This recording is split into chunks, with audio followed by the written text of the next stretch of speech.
this brother has an uphill battle, so I want to bring him in because the impossible is possible when we show up. All right. Yeah. So last night I was just talking about Sarah Huckabee Sanders. I'm definitely not going to ever give her a right name because I think she's the wrong person for this time that we're in. She was a liar when she was in the Trump administration, and now she is trying to be governor of the state of Arkansas, where her daddy was governor. Mm-hmm. This ain't no damn monarchy. You don't get to be governor because your daddy was governor and he was horrible. He was horrible. This man is not horrible. He is a physicist. He is, I think he's a minister as well. Yeah. He's a beautiful human being. Let me welcome to the show your next governor for the state of Arkansas. Hey. Speaking into creation, Dr. Chris Jones. Hi. Hey. Good to be here. Good to be here. And I'm a rocket scientist too, so I want to join this Star Trek world. Come on. A rocket scientist. Oh all right. Goodness. So are you married? Wow. Yes, he's married, Tonya. He's married because she's a saposexual person. She likes the brain. She likes the brain. Let me just, so when we say this ain't rocket science, y'all, Dr. Chris, you actually can define what that means for us. Well, right now I'm running for governor, but I did help build a rocket that is hopefully going to be on its way to Mars one day. Awesome. All right, Paul, I want to sit in that for a second because as y'all contemplate, this election cycle, you have a whole rocket scientist running for your governor, which means it's a person that has gone through the sciences in a way, at a tertiary level. He understands how things work together. He understands things at a higher level. And you have a choice between him. I'm just saying, like, at some point, your leaders should be better than you. They should be smarter than you. They should be. I don't know. Sometimes they just want a leader they can have a beer with. Well, that's what I'm saying. Like sometimes that's it.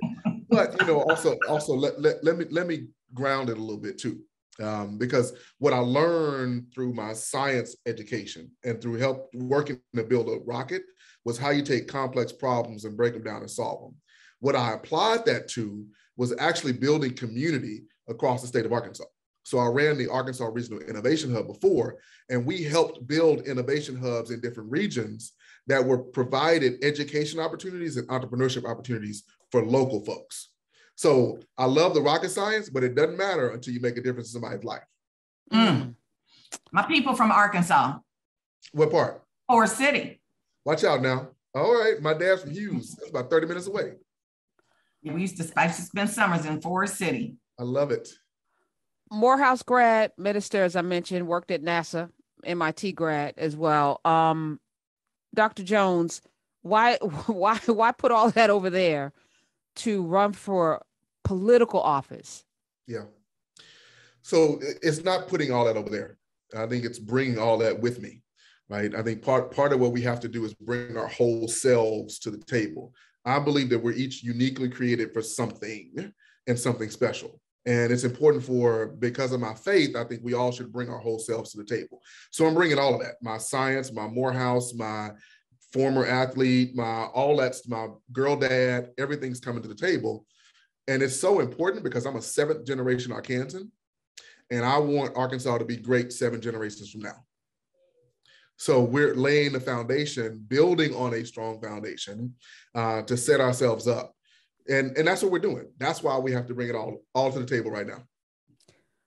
Talk to us. We had an hour, and I thank you for your patience because he was going to come in earlier talking about what happened in Uvalde, Texas, with those 19 babies that were murdered, gunned down. But it keeps happening in this country to the point where I feel like too many of us are desensitized.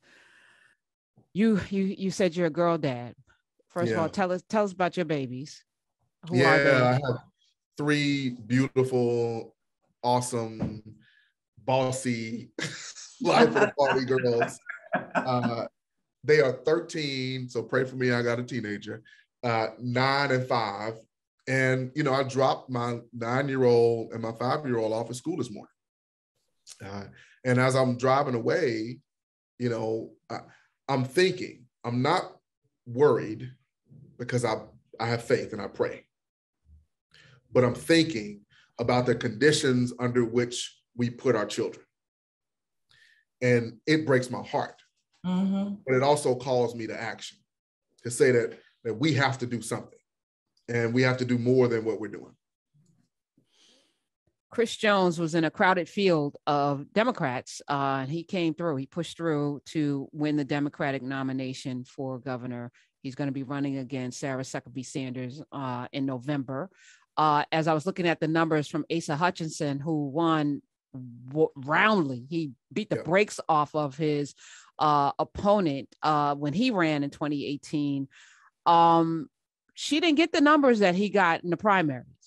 She got less votes than Asa Hutchinson got. And you got more votes than the person that he beat the brakes off of in your primary, even though it was crowded and the vote was split among several people. What's your strategy? Because numbers are everything. And what can people who are listening right now in Arkansas and outside of Arkansas, because we got now some months, right? So we're in May, June, July, August, September, October. We got maybe just a little under 6 months. Yep. What can we do to ensure Chris Jones' gubernatorial victory in Arkansas? Well, look, first thing you can do is go to chris4governor.com and support us. You can support us at chris4governor.com, forgovernor.com, and support us financially, because it takes money to run these machines to get out the vote. And we will take it monthly, small donations, or if somebody wants to drop a big check, we'll take it too.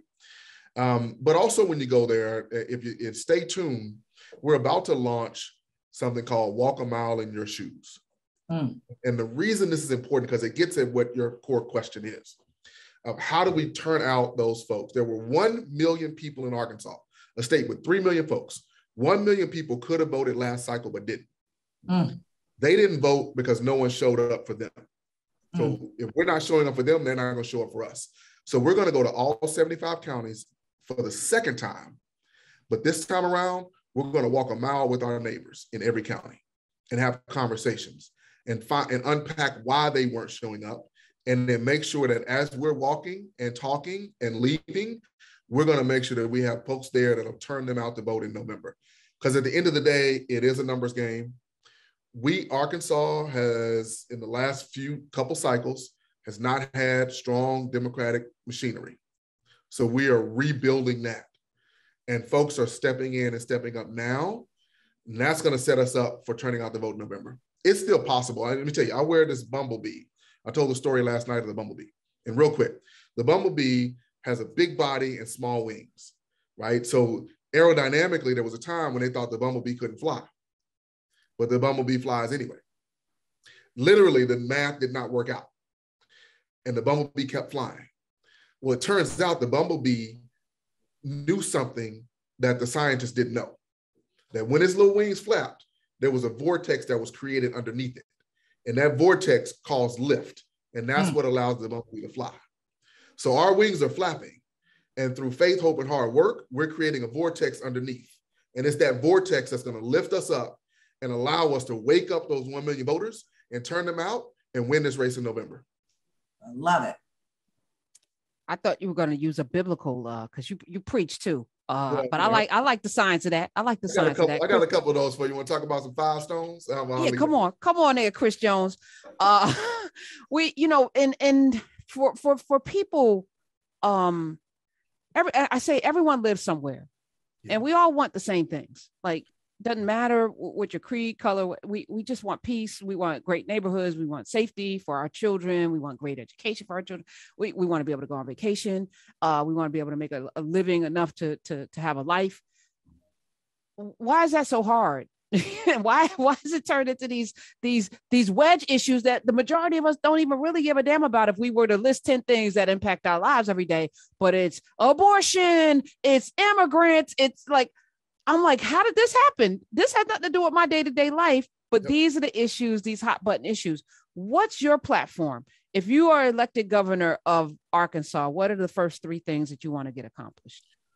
Yeah, it's pretty straightforward. Before I tell you though, let me say, we've already done the 75 county tour, and we had conversation. I remember one conversation in a place called Louisville. We were at Sterling's Place restaurant, some great catfish, by the way. You need to go check it out. And in Sterling's Place, bumped into a guy, cut off plaid shirt, hat on. You look at him, you're like, there's no way he's voting for a Democrat, and he's certainly not voting for a Black man. So I tapped him on the shoulder, and I said, hey, I'm Chris Jones. I'm running for governor.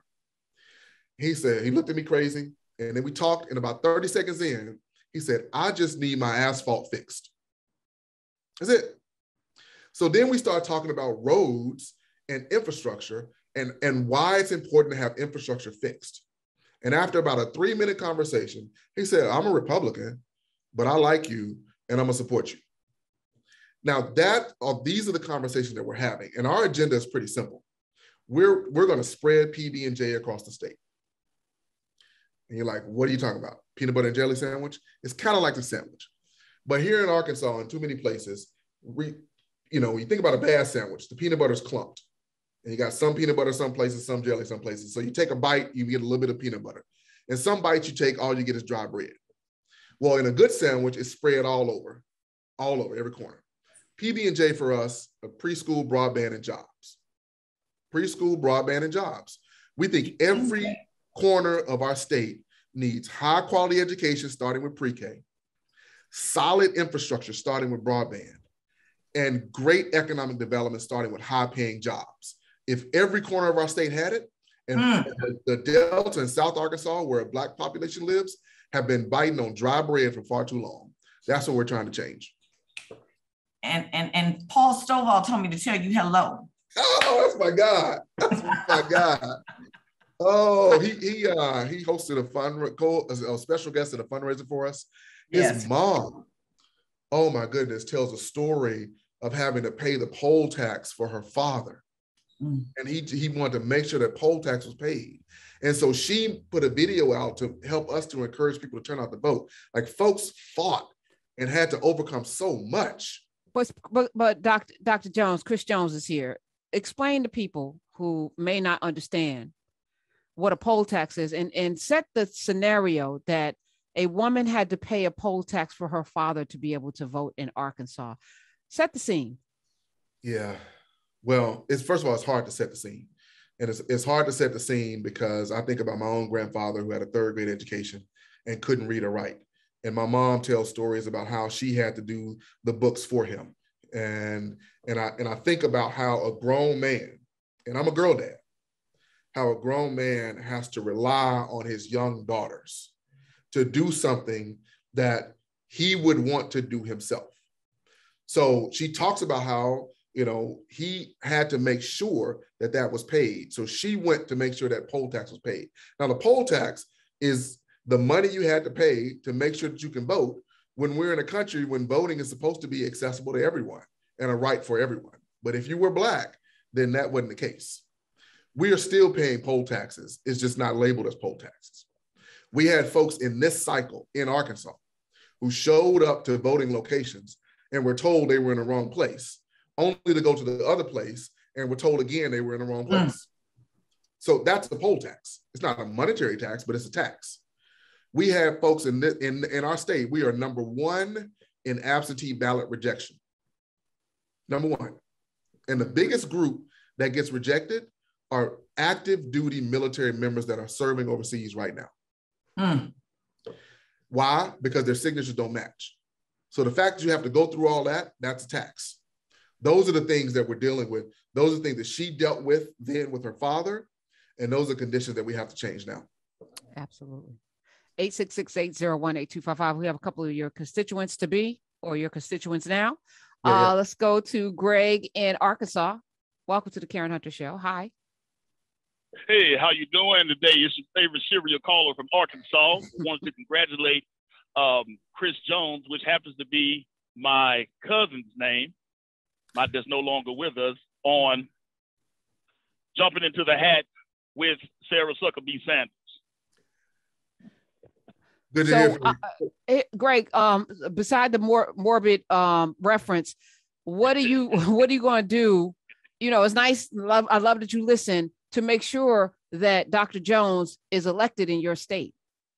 What's your strategy? Oh, well, I'm going to be there. I'm going to be there in the polls. I was there, and I'm trying to do anything that I possibly can to get Huckabee Sanders out of here. And I want to ask Dr. Jones about that strategy, as far as how do you think we can overcome the quote unquote star power of that Trump puppeteer and by her father being the past governor of Arkansas, what's the strategy for overcoming this? Because down here in Arkansas, I was born and raised in Pine Bluff, so there are a lot of people who are gonna side with Governor Sanders, with Sarah Huckabee Sanders, just because on the strength of who she is and the strength of who she supported when she was Trump's pretty much mouthpiece that made sure she cleaned up everything that he said, even though she didn't do a good job. But down here in Arkansas, it's really divided and really politicized. You know that because you're from here. So what is the strategy to overcome that star power, quote unquote, that she has? Yeah, Greg, I appreciate that question. Now, and I'm from Pine Bluff also, so that's there's always love there. Look, you're the strategy. You are the way we overcome it. You go to your families, your barbershop, your church, your communities, and you make sure that when you go back to vote in November, you bring at least 30 people with you. Some folks say 22 for 22. I say let's raise a little higher and go 30. We need you to show up. You can also come by our office in Little Rock. We have an office in Pine Bluff. We have an office in Hughes. We're going to put more offices in Delta. And so we need you to do the work, because this isn't about Chris Jones, it's about all of us. And that's how collectively we're going to flap our little wings and get that lift, and we're going to overcome this barrier that's in our way. All right, Greg, your mission: show up to the polls with 30 people and then volunteer. That's it. That's it. 30 people too. You can drop by the office and drop 5 on us too at the office, Greg. And get 30 people to drop 500 on Chris Jones. 866-801-8255. As we're talking, Pine Bluff, Arkansas, you played sports. What brought you to becoming a physicist, a rocket scientist to be exact? What was that journey? I've always loved science. I've always loved exploration. I've always asked a bunch of questions. And growing up, one of my first research projects was actually at the University of Arkansas at Pine Bluff, at HBCU. And I built a device with a laser to measure the muddiness of water in real time. But I did that in junior high, which was so cool. So it's always been nurtured in me. I was going to say, what was going on in your household? What were your parents? Well, we had books everywhere. And were you taking things apart? You said what? Were you taking things apart? Oh, I was constantly taking things apart. Constantly. And what I loved is that they allowed us to ask questions. They exposed us to so many other things. And that's why it's so critical that we work on exposing kids to opportunity. And the other piece of it, though, to get to your question, Karen, is that why this, why now? And there are really two things. One, in my family, there's always been a drive to service. Like, we could do whatever we want to do, but we better serve some other people. Because that's in whatever role we're going to play, we have to serve other people. And for me, it was the first going to science route, but something happened when I was 8 years old that caused me to take the journey through science to come back to politics. My dad took me to the mall in Little Rock, and we bumped into none other than then Governor Bill Clinton. And I was fascinated by it. And I said, Dad, what does he do? And my dad said, he's a governor. So I'm 8. I said, what's a governor? He said, like he always did, let's go look it up. And we had to actually go back home to look it up because we didn't have a phone, we didn't have Google. So we had the Encyclopedia Britannica. We pulled it out, opened it up, G, and found out that a governor could solve problems, which I love doing, and could make a difference in people's lives, which I was called to do. So at the age of 8, I said, that's what I want to do. Now, I'll tell you something else cool. Also at 8, that was the year of the Challenger accident, going back to space. And we studied science, space, we studied NASA. I love learning about Ron McNair. And so at 8, I said, well, I want to go to Morehouse and then MIT, become an astronaut, and then come back and serve as governor. I can't hear out of my right ear, so I couldn't do the astronaut thing, but I did work at NASA. But all of this was to be in service to others. So it's always been about how can we be service to others.